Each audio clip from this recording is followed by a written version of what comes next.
everyone, I'm Manna, this is Maru, and this is Momo. There's Ari. Let's see, is Loki lurking? Yep, she's on the bed behind me. You can just barely see her butt there. That is my water, sir, thank you. Mine. When we last left off, we were talking with Isabella at the bar in Ashton's chapter. And we are gonna go do some sketchy shit now. By ourselves, apparently. Good job, us. This is gonna go great. Doop doop doop boop doop. Our relationship with Isabella went up. Good. When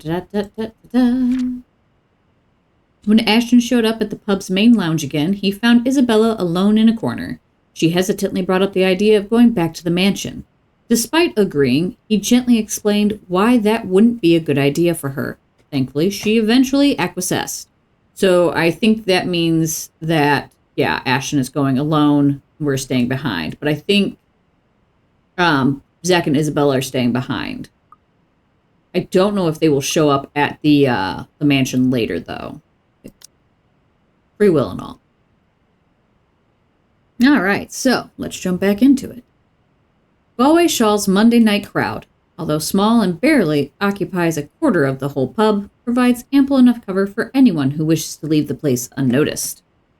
Just exactly what I need tonight. With the lively music and chatter, slipping out, mostly unseen, becomes a piece of cake. Without much trouble, soon enough, I find myself standing outside, under the chilly Luxbourne night.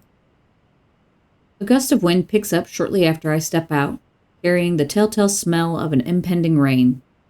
I'll give it about an hour or two before it starts. From the looks of it, tonight will be another downpour, maybe even stronger than the one we've had this morning. On instinct, I hunch further into my jacket, hugging its thick material closer to my body while I weave my way through the lines of empty cars in the parking lot. The letter crinkles in my pocket with each step I take, though I pay it no mind as I hurry towards my car. I've nicked it minutes ago from Isabella's belongings on my way out.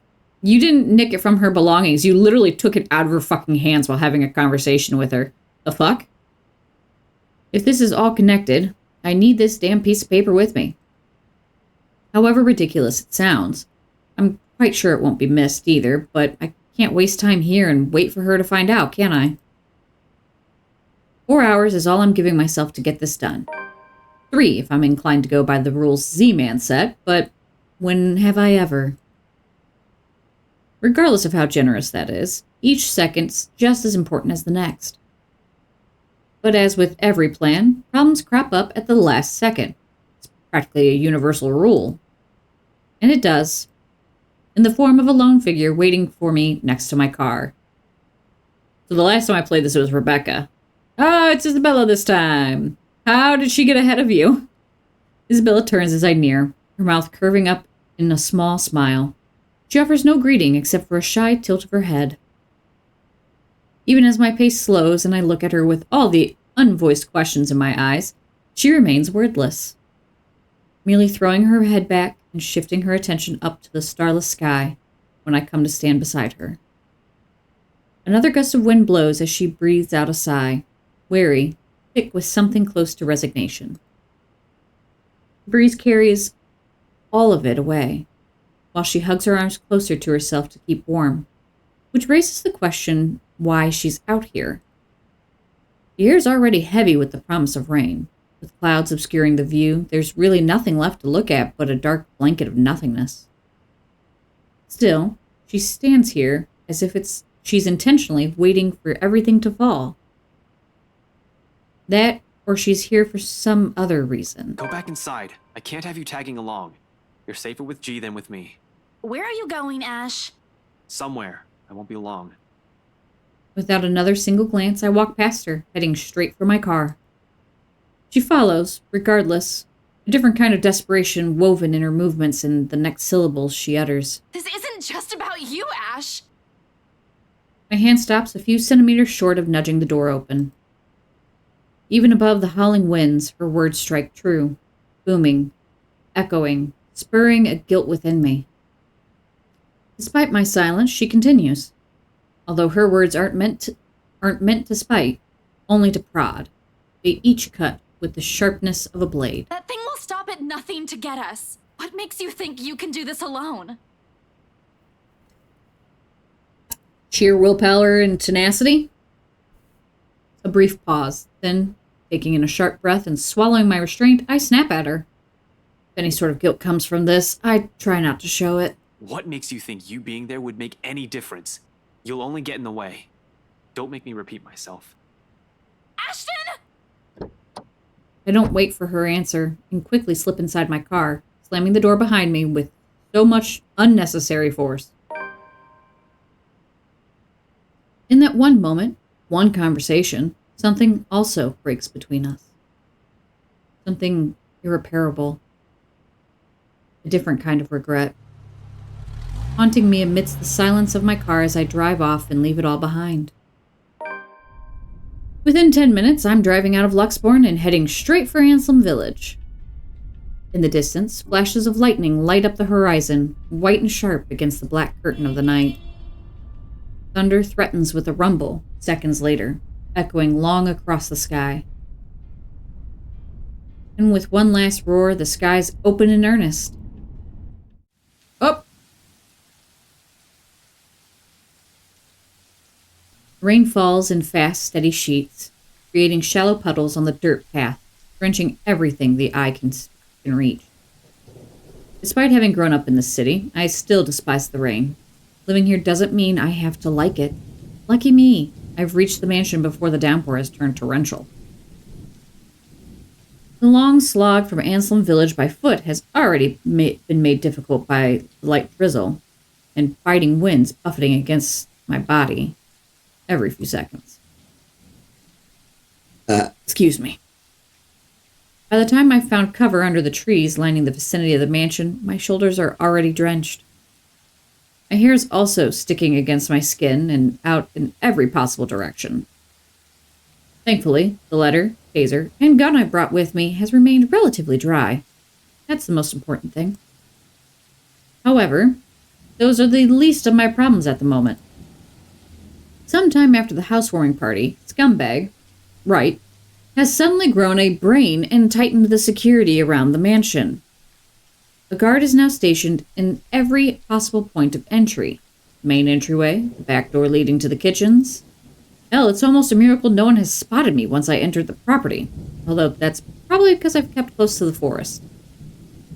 While I can always create a clever way in for myself, under this deluge, it'll be difficult to do so without making much noise or leaving tracks. I don't really have the luxury either, do I? Considering how off this place feels since I've stepped on the property and the mansion came into view. Every light is off, even with the security personnel on patrol outside. The whole house itself feels empty, eerie, too quiet. It also looks damaged, which is weird. Normally, I'd pass it off as some kind of a power outage because of the storm. Not a far-off conclusion when this place is almost in the middle of nowhere. However, something just feels wrong. Something happened here. Or about to. It's the sole reason why I haven't done anything yet. Simply observing, watching, listening for anything. I might be pressed for time, but I'm not a careless idiot. Although I need a way in, desperately so, moving without thinking will not only endanger me. With so many unknown variables in what we're dealing with, I also have to act on the assumption that someone is always in danger, especially in this place. I can't act impetuously.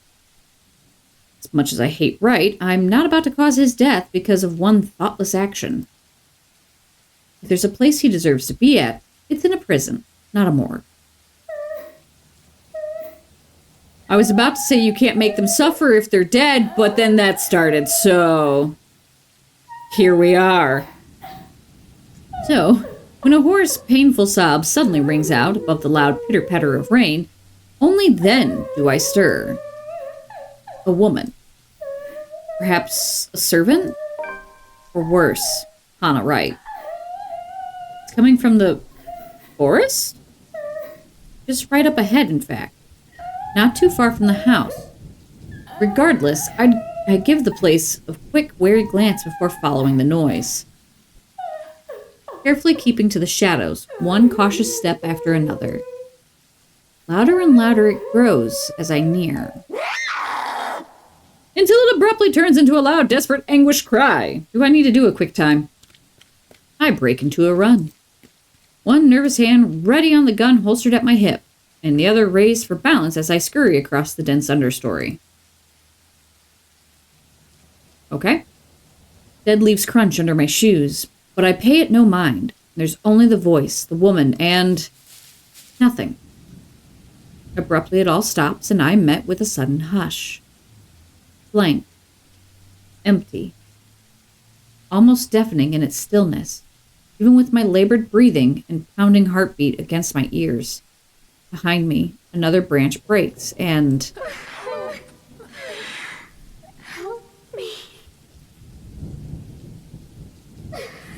dread surges within me while I spin around and take a hard step back, ignoring the chilly pinpricks crawling at the back of my neck. But before I can even meet her eyes, the world unexpectedly pitches sideways, tilting, and tilting till the ground beneath me finally crumbles. My hands fight for purchase, only to meet air. By then, it's too late. My foot slips further and the rest of my body follows. Dark spots blur the edges of my vision. Black tendrils twist and coil around my limbs. Soft footfalls echo from the far distance, scurrying, scampering, moving in an odd rhythm with the sharp, piercing notes of her laughter. But more than that are the voices, lacing venom inside every crevice in my head. Murmurs that jeer, scoff, and deride. Over, because you didn't listen. And over, it's all your fault. And over again. Why won't you believe me? A reminder of what I've failed to do and who I've failed. What I'm trying desperately to fix. The scream threatens to burst, but my throat closes off. Ever so slowly, a chill seeps into every nerve in my body, washing away every sensation in me, apart from one. There is only fear. Once again, her laughter echoes, a sound both bitter and unforgiving. It is the last thing I hear before she reaches for me. The ground trembles. The world slows to a stop.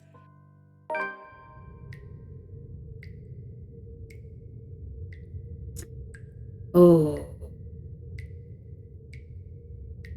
Yeah, let's keep going. Okay. Half darkness greets me when my eyes finally snap open, the soft patter of dripping water somewhere spurring my consciousness further. For a few short moments, I remain still, blinking away the dizziness, allowing my vision to adjust to the lack of light and my breathing to even out first, before pushing myself up on one arm and attempting to stand. Sorry, my brain short-circuited. Turning alone is a struggle on its own. An inch of movement sends a stab of sharp pain right up my arms and my back, giving me another pause. Been fucking there. Shit. I hope I didn't break anything. Also been fucking there. There doesn't seem to be any injury or a major fracture, although the whole of my back does feel sore and raw. Probably from when I've skidded down prior to landing myself here. Comforting thought. The second attempt comes easier later, though no less painful. And by the time I'm back on my feet, the exertion has left me gasping in short, shallow breaths and leaning heavily on the wall nearest to me. Behind me, a light draft blows in from where I've fallen. Coming in short, sharp bursts into what's apparently an underground tunnel and brings in the fresh, earthy smell of rain from the top side. Regardless, it fails to mask the old, musty scent of the place. A mixture of mold, mildew, dust, grease, and something distinctly foul. Like death. More worrisome than the putrid, festering smell, however, are the cells that line both sides of the tunnel. Under the dim light, I can barely make out what's inside in some of them, but I already have a few ideas, all of which I refuse to delve into at the moment. Knowing how long this mansion has stood. Somehow, no matter how unexpected finding the existence of this place is, it isn't too surprising. I wonder if Scumbag knows about this. He does not. Probably not. Unless he's also the kind of person who takes joy in inflicting this kind of suffering on others. I don't really think so. He's rotten to the core, but not that rotten. He'll probably balk at this, move out at the first opportunity, and have it demolished. The very idea of what has occurred in this place years ago makes me reel as well. I've known long ago places like this tend to hold secrets. This, though? If this is just the tip of the iceberg, I fear what I may discover in the mansion itself and the tale behind that fucking letter. But fear's inconsequential. As unpleasant as the sight of this is, this place might also be the only way for me to get inside unnoticed. Sighing and taking one last gulp of clean air, I push away from the wall and delve deeper into the passage. Let's just hope it'll be smooth sailing from here on. Turns out that alone is too much to ask for this early. Not 20 paces into it, another sound abruptly rises above my footfalls, rebounding off the hollow walls and echoing inaudibly across the whole span of the tunnel before fading away just as swiftly as it rang. I pause, nevertheless, straining my ears for more of it, while I gradually move my hand to my side, slow and steady until the tips of my fingers brush off the gun's handle. Although cold against my skin, it's the closest thing I have to comfort at the moment. For a long minute I wait, holding my breath, watching every form, edge, and shadow at the corners of my vision for any movement. After a heartbeat and nothing, I allow the tension to ease out of me in the form of a long, slow exhale that reverberates around the whole passage. Who's there? Hi, Marianne! Perhaps it's because of what happened earlier and how I ended up here, or maybe it's because of my training. But in spite of the panic and fear in that voice, I don't immediately answer. Instead, I pull my gun free from its holster and wordlessly draw closer to where the voice rings out once again. Afraid. Frantic. Weak? I'm asking you a question. Who's there? Only after I've released the safety do I answer, while continuing my approach in careful, steady pace. I think I should be the one asking you that. Who are you? Show yourself. I can't. I'm stuck in here. Well, the ghost will definitely not be saying that. Or have a conversation like this. Or be stuck. Anywhere. Well, I mean, that's generally how ghosts exist. They're stuck somewhere. That's kind of how that whole ghost thing works, is being stuck. I digress. And as if to prove her point, she extends a hand from one of the cells ahead and waves. Then she pulls back, grips the iron bars, and rattles it slightly. I can't get out. Can you help? In 5 quick steps, I'm standing in front of the cell, and sure enough, a woman's inside. Slumped on the floor, holding the bars with shaking hands, clinging to it as if it's the only thing keeping her upright. And not just any woman. You? McLaughlin? The same one I met at G's 5 days ago, smashed drunk and babbling her frustrations about her employers. Holmes? No, not McLaughlin. McCullough. Marianne McCullough. Famous interior designer extraordinaire. Not so extraordinary now, with how exhausted and feeble she looks, trapped in a jail cell of all things. Her breathing's shallow, and there's a paleness to her complexion. Sunken eyes, cracked lips, dry skin, all signs pointing to starvation and dehydration. What? How long have you been stuck in here? A while. 3 days? 4? I don't know. I have no idea anymore. I just fell in and that woman, whatever. Can you get me out of here? Please. In a moment. But here, go feed yourself first before you fall over. Energy bar. Oh, yeah. I fish out an energy bar from my pocket and hand it to her. She's lucky I always have one on my person. For sudden emergencies or extended stakeouts, a little sugar keeps me going. Like any starving person, she wastes no time making a grab for it, unwrapping it straight away, and taking in whole mouthfuls of it. Yeah, I always keep snacks like that in my purse, too. Mostly for when I'm out walking dogs. But it has come in handy a number of times when out with people and they're like, I'm so fucking hungry. Here, have a Snickers. Not actually a Snickers.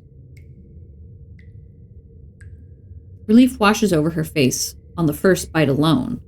Although she's going to need more than that if what she has said is true. But for the moment, it's enough to keep her alive.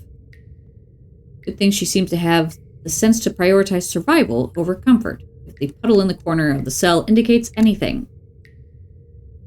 Without water, the human body can only survive 3 days. No food, and I'll give it an average of 3 weeks. Though even then, it won't be a pretty experience.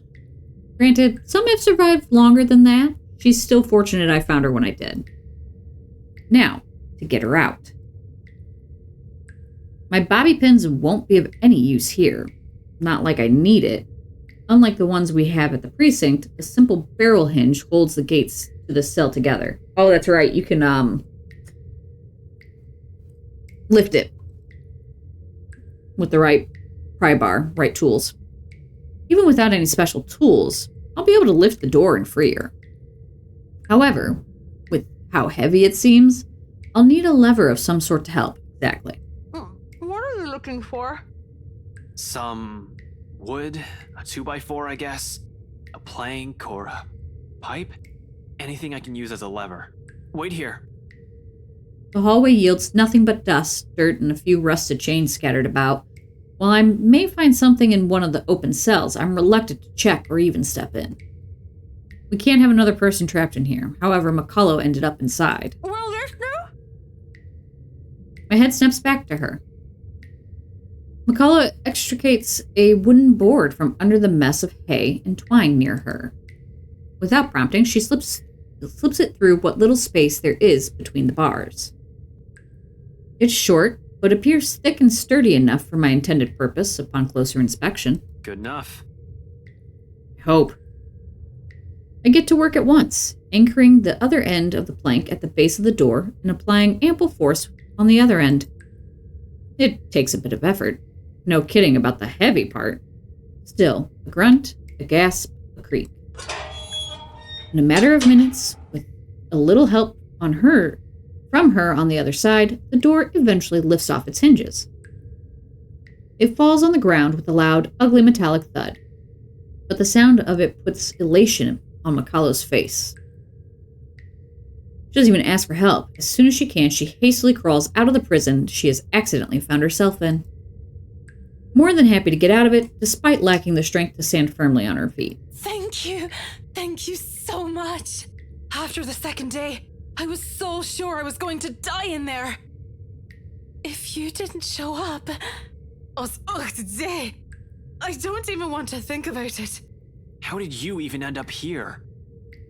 For a second, she appears to hesitate, looking away and fumbling awkwardly with her fingers. I was looking for someone. A contemplative expression flickers in her eyes. Something that's close to wistful, like when a person remembers a memory she's fond of.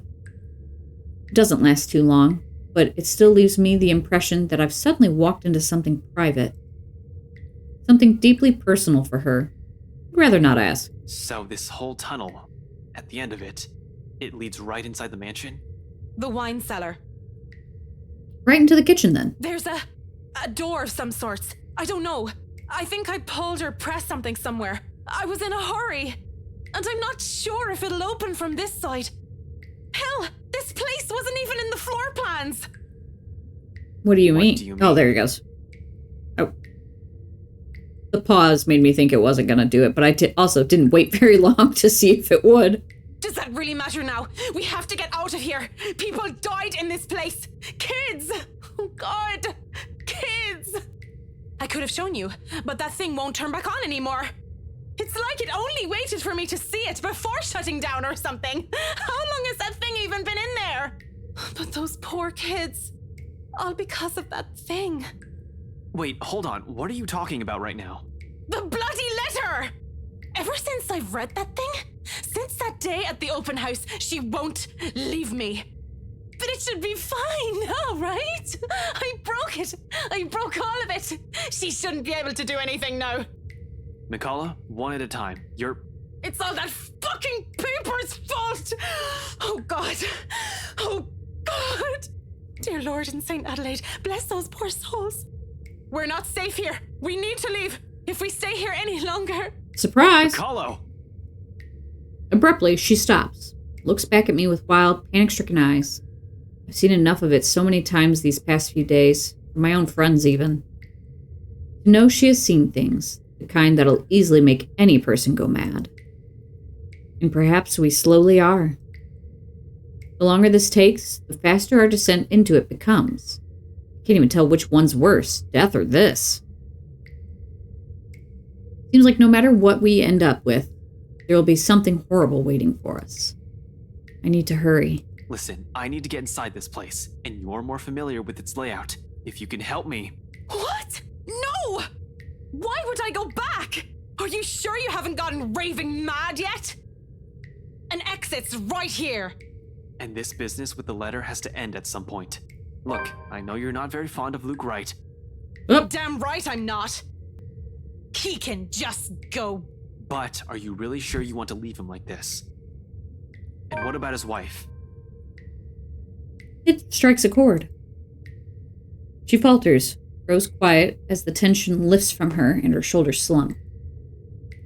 I do understand her issues with this. In fact, she doesn't have to go with me. Only tell me enough info so I can figure it out on my own. She can always leave afterwards. I'm done with this whole damn mansion in the letter. The other end of this tunnel leads right into the forest. It'll provide ample cover for her to be able to slip out of the property unnoticed. All the same, she steels herself and squares her shoulders. Just until the kitchens. That's more than enough. She nods, albeit weakly. Then, without another word, she gestures for me to follow, leading me further into the passage. Occasionally, she'll stop to find purchase on the wall to catch her breath, but throughout the short walk, she asks for neither a break nor assistance. I suppose that's something we have in common. Eventually, we get to the dead end. Although before I can question her on it, she begins palming for something on the wall. Tracing her fingers along weathered edges of the bricks with a frown on her face. It should be somewhere here, I think. What the hell are you doing? She merely holds up a hand, begging for my silence, and continues searching. Then, without warning, a few minutes later, something clicks. A portion of the wall shifts ajar to reveal a glimpse of another room. Bottles lining the wall, liquor barrels for aging. A wine cellar indeed. The ladder to the kitchen is on the far end of this room. Surreal. This is all nothing but a surreal nightmare. But after everything, should this even surprise me? Ghosts, curses, hidden passages? I can't even bring myself to question the existence of this door anymore. I simply follow her to the undercroft without a single question, in spite of a number of them already swimming inside my head. As a kid, I used to crave for this kind of adventure. The stuff of mystery and detective novels, daring chases, interesting cases to solve, suspects to be put behind bars, justice to serve. I was blinded, I admit. Now I simply want this to be over. Alright, I am going to call it here, as it has already been about half an hour for me, so when we come back, we will continue our way into the Wright mansion. I was going to say it's not breaking and entering because we didn't break in, but technically we fell through a ceiling, so I guess that counts as breaking and entering. Oh well. When we get back, we'll continue on with this shit show. And hopefully not die in the process. Until then, I will see you all later, and remember to do something nice for a stranger today. You just might save a life. Bye!